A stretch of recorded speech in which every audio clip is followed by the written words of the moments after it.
কাছে কিংবা দূরে, দেশে কিংবা প্রবাসে, যারা যেখান থেকে আমাদের এই প্রতিবেদনগুলো দেখছেন, সবাইকে প্রীতি ও শুভেচ্ছা জানিয়ে শুরু করছি আমাদের আজকের প্রতিবেদন।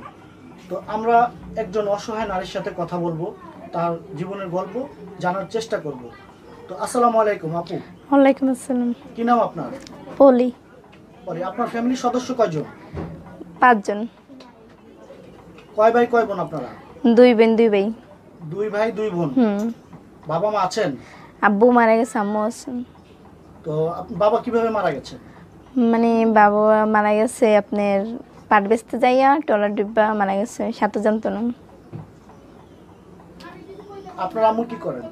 আম্মু চাকরি করে গার্মেন্টসে। গার্মেন্টসে চাকরি করে। আপনার আম্মু যা আয় করে তাদের কি আপনাদের সংসার চলে? না, চলে না। তো কিভাবে চলে আপনাদের সংসারটা? হ্যাঁ, আম্মু চাকরি করে, আমিও চাকরি করি, চলে মানে কষ্টই হয়।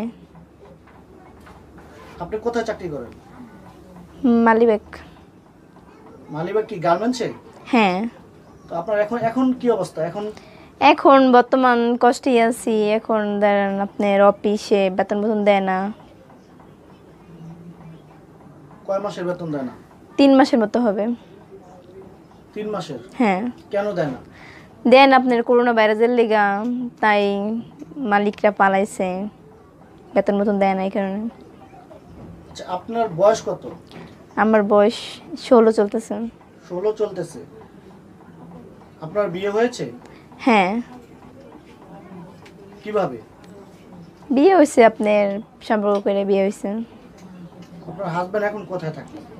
এখন বর্তমান ঢাকা আছে, কিন্তু কই আছে সেটা জানি না আমি। তো কিভাবে সম্পর্কটা হলো আর কিভাবে বিয়ে করলেন সেই গল্পটা বলেন। এখানে আমি চাকরি করতাম, চাকরি করার মধ্যে মানে হঠাৎ আমার বান্ধবীর মামা লাগে এমনি মানে যোগাযোগ হয়েছে। কি চাকরি করতেন আপনি? আমি গার্মেন্টস চাকরি করতাম। একটু গল্প আকারে বলবেন, আসলে কিভাবে আপনাদের প্রথম পরিচয়টা হলো, কিভাবে দেখা হলো, একটু বলেন না আমাদের, একটু ডিটেইল বলেন। মানে যেদিন আমার বান্ধবী মানে একসাথে আমরা ধরেন 1 বছরের মতো চাকরি করছি, করার পরে আমার বান্ধবীর মানে বোনের বিয়ে ছিল, তো বিয়ে খাইতে গেছিলাম। সেখান থেকে মানে এর সাথে আমার পরিচয় হয়েছে। ধরেন এমনি মোবাইলে কথা বলছি কিছুদিন, পরে আমাদের সম্পর্ক হয়েছে। তো এর মধ্যে কি আপনি তখন বুঝতে পারেননি যে তার আরেকটা সংসার ছিল? না, সে মানে এমনভাবে আমার সাথে কথা বলতো আমি বুঝতে পারতাম না। তো আপনার যে বান্ধবীর মামা ছিল নাকি সে? হ্যাঁ হ্যাঁ। তো তারপরে আপনার বান্ধবী আপনাকে কিছু সচেতন করে নাই? না, ও আমাকে কখনো এইসব এই ব্যাপারে বলে নাই। তো আপনি বিয়ের কতদিন পরে আসলে জানতে পারলেন বিষয়টা? 5-6 মাস। আচ্ছা, তারপরে কি করলেন আপনি? তারপর যেদিন আমি একদিন আমাকে বলতেছে কি যে পলি আমি দেখো তো ঢাকার বাইরে যাব, তা আমি বলতেছি আচ্ছা ঠিক আছে যান। পরে সে মানে এই করে হ্যার বোর কাছে গেছে, সেটাই আমি আর জানতাম না। পরে হ্যার বোরে মানে এই করে জোরাজোরি করে ছবি তুলে আনছে, তা না আমি এবারে হঠাৎ করে আমি হ্যার বলতেছি যে আপনার মোবাইলটা আমার দেন। পরে কয় আচ্ছা দাও। পরে দেখি আর বোর লাগে ছবি তুলছে, তো আমি আবার বলতেছি, আমি অনেক কান্না করতেছি অনেক, যে এমনভাবে ছবি তুলছেন সেটা কি লাগে? পরে কয় আমার ভাবি লাগে। পরে আমাকে ভাবির সাথে কীভাবে কেউ ছবি তোলে আর সামনে একটা বাচ্চা দেখা যায়?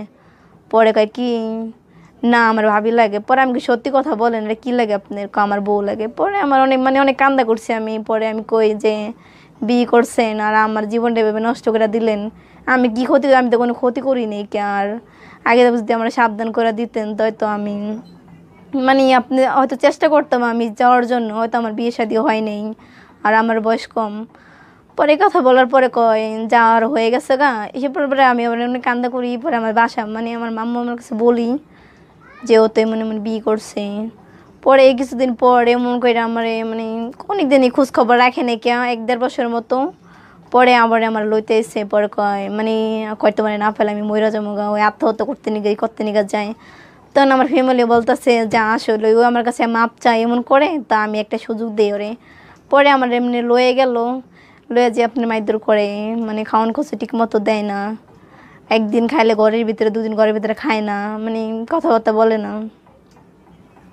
বুঝছেন? আচ্ছা, আপনি যখন প্রেম করে বিয়ে করেছিলেন তখন তো আপনার বয়স ছিল 13। হ্যাঁ।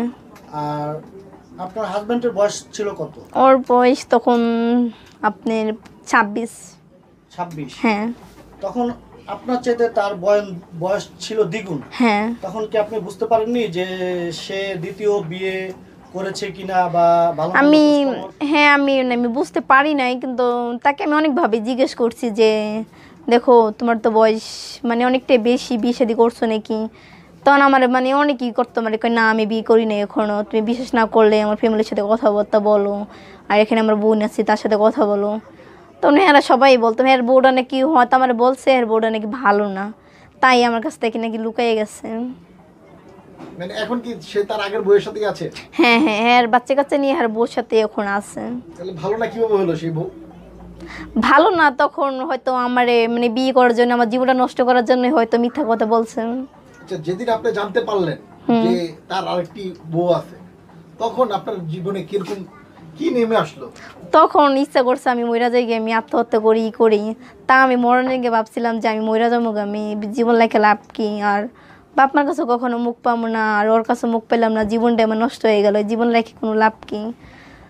পরে অনেক ই করছিলাম, পরে আমার ও বলতেছে দেখো জীবনে যা যা হয়ে গেছে গা এসব কথা ভুলে যাও। তা আমি মাঝে মাঝে বলতাম দেখ তুই আমার জীবনটা নষ্ট করে দিছোস, হয়তো তুই আমার ছাইরা দে, কি ভালো মন্দ ঠিক মতো আমার খাওয়ান কষ্ট দে, আর দরকার বললাম সারা জীবন গার্মেন্টস চাকরি করে খাম, তাও তুই আমারে রাখ, আমারে দরকার বলে ওই বউরে তুমি 4 টাকা দিস, তুই আমার 1 টাকা দিস, তাও ওই মানে ওই করতো না, বলতো আমি তোমার কিছু টাকা 1 টাকা তোমার আমি দিতে পারবো না, তোমার চিন্তা তুমি করো। পরে আমার বলতেছে যে দেখো তোমার জীবন এখন কিছুই হয় নাই, তুমি ইচ্ছা করলে তোমার জীবনটা নতুন করে শুরু করতে পারো, আমার ভুলে যাও তুমি। মানে আর ফোন দিলে বকাবাদ্য করতো। তারপরে মানে আপনার জীবনটা আজকে তছনছ করে দিয়ে সে চলে গেল নাকি? হুম, তারপরে কতদিন ধরে আপনার সাথে স্বামীর সাথে সম্পর্ক নেই বা ডিভোর্স দিলেন তাকে? 1 বছর মতো। 1 বছর ধরে ডিভোর্স দিয়েছেন। হুম, তারপর আপনি আর বিয়ে শাদী কেন করলেন না?